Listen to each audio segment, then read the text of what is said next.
Hey guys, and welcome on into the next NHL offseason preview show. Today we're going to be talking about the Nashville Predators, looking at what they have to do in this offseason to get back into the playoffs. Of course, Nashville had a disastrous season last year. They made so many moves last offseason in free agency, adding guys like Steven Stamkos and Jonathan Marchessault and Brady Shea. And despite that, they started off in just disaster. They couldn't get any wins, or they couldn't win on a consistent basis. Of course, Marchessault and Stamkos and Forsberg did have a really long scoring stretch throughout the season, a long scoring streak, but unfortunately, it was a little bit too late by that point. So the Nashville Predators was an awful season last year, and they'll be looking to get back into the playoffs this season. We'll start with the first segment, of course, which is taking a look at the draft picks available that the Predators have, as well as their management.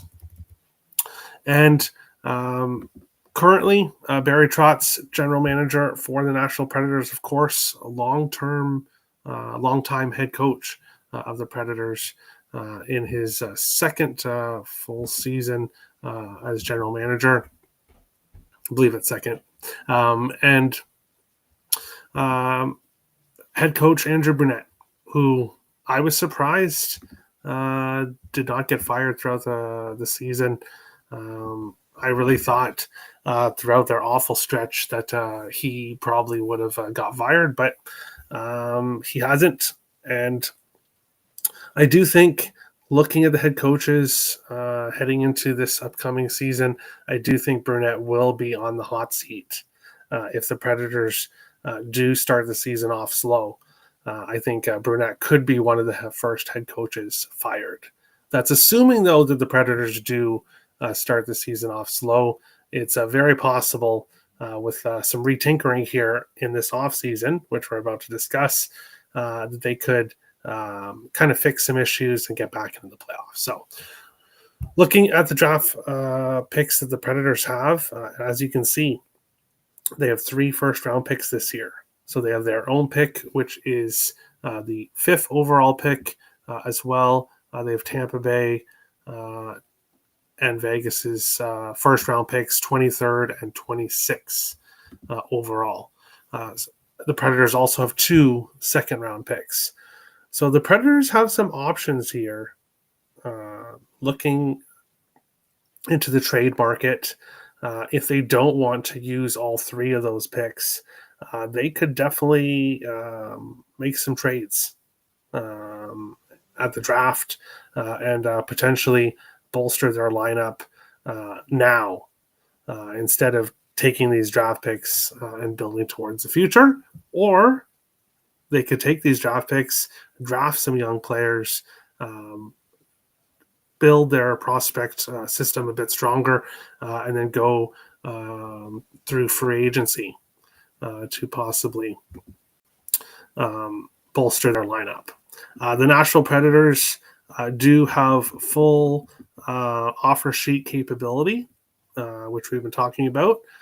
So they can they can sign a player to an offer sheet for any amount. They have all the draft picks needed. So that's another avenue that Barry Trotz can take to help improve the Predators this offseason.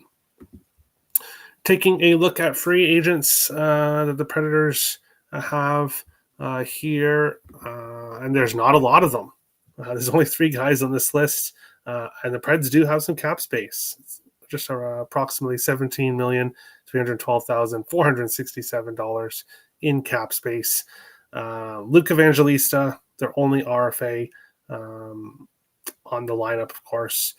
They probably have some RFAs in the minors, but their main RFA, Evangelista, you're going to be able to sign him, and he's not going to cost you $17 million. So I think he gets anywhere from a 3 to 5 year deal, Evangelista, and that would be he's played very well for the Predators. I think he's a good guy to keep around, which will leave them some cap space overall to get some other deals done.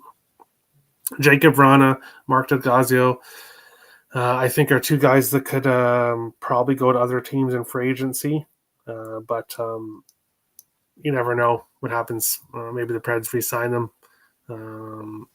but I would assume they would head off to different teams, Vrana and Delgazzo. The Predators forward group, Philip Forsberg, Steven Stamkos, and Jonathan Marchessault top line.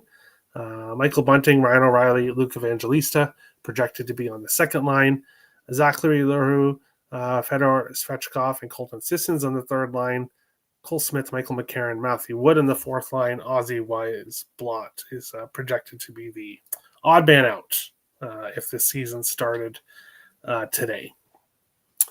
I do think looking at this lineup overall, you've got some young guys in Svechkov, Matthew Wood,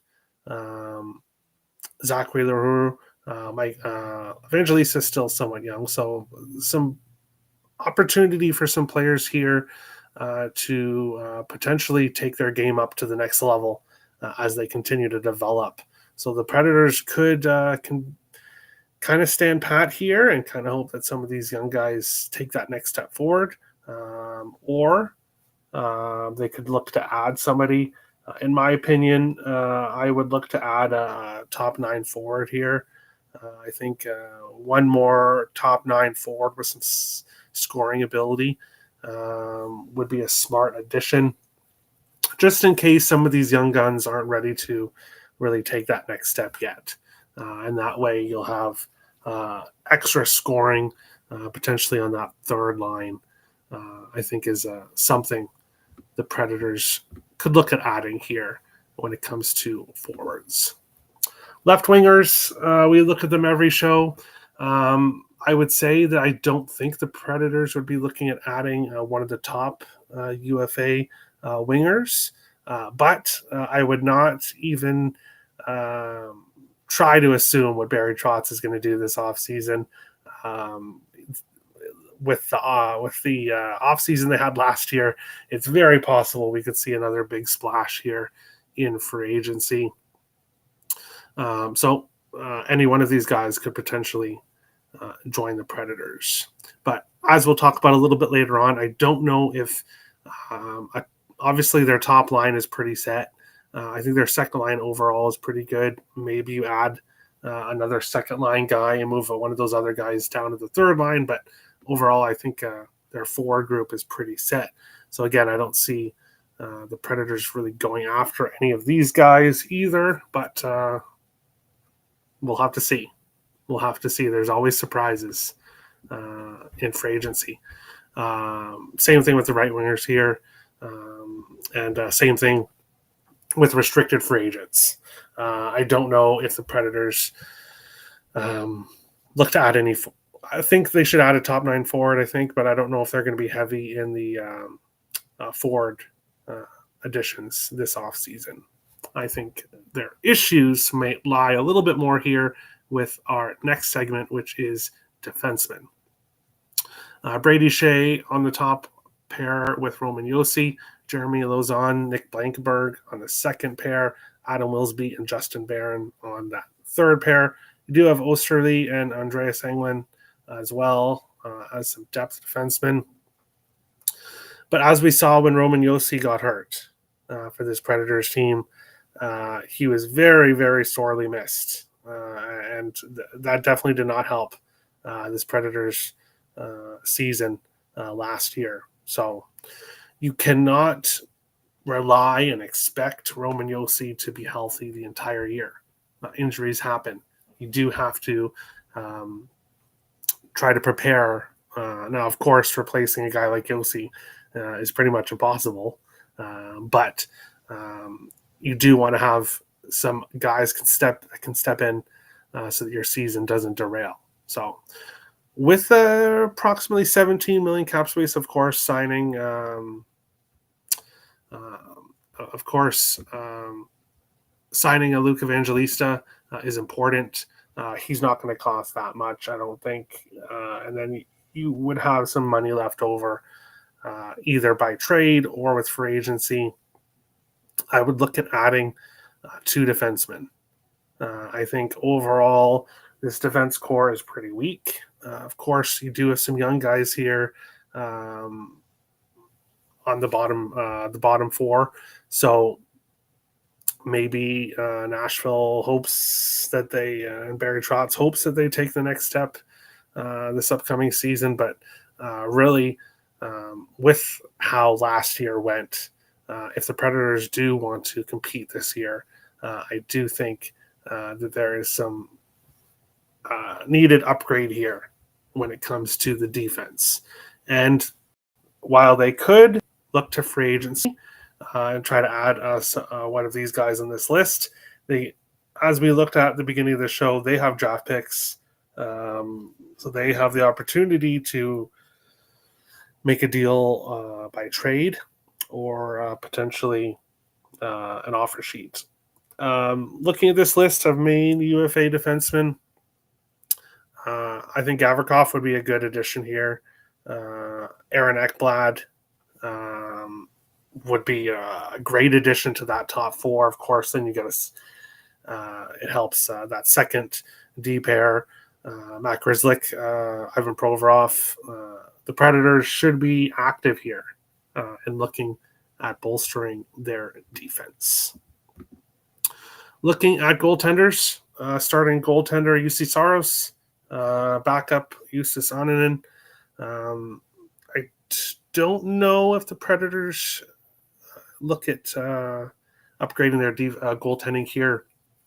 Saros, as long as he stays healthy, is a number 1 goalie, and you can always make additions throughout the season if Annunen struggles in the backup role, and obviously you don't want to run Jussi Saros into the ground. So if that was the case, I think Nashville could look at adding somebody during the season. I don't know if they go and add somebody in this offseason.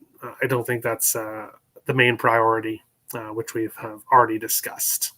So that being said, I don't think any of these guys here on this list are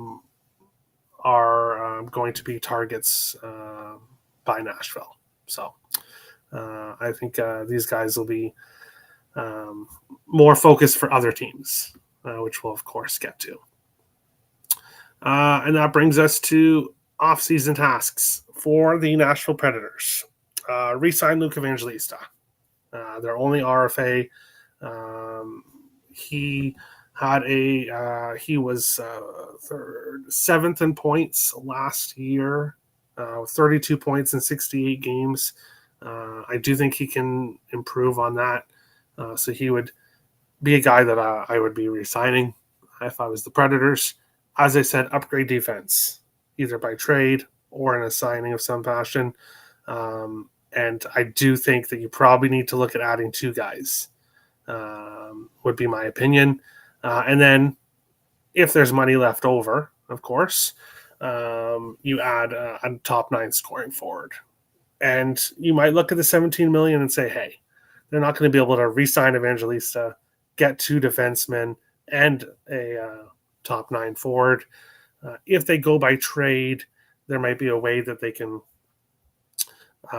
work the cap, work around the cap so that they can get what they need here in the offseason. Of course, Barry Trotz could go the other way, and it could be another kind of retooling year. Maybe he isn't heavy in the free agent market. Maybe he takes those draft picks, builds up the draft cupboard, and maybe retools this lineup, because the Predators are not in a spot where they are going to tear it all down and completely rebuild. But they are in a spot where you could potentially retool this lineup. So the Predators will be another team I think we will be watching this offseason.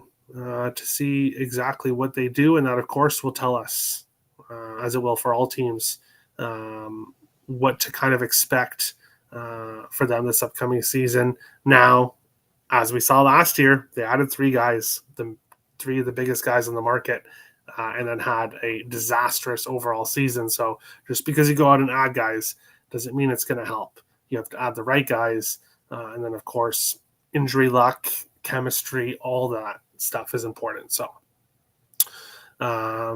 it's a big offseason for Nashville. And we, with 3 first-round picks, $17 million in cap space, only 1 RFA, Nashville could be a team to watch this offseason. If you like the video, make sure to hit the like button, as well as the subscribe button if you're new to the channel, and then leave in the comments of the video what you think Nashville needs to do to get back to the playoffs next season.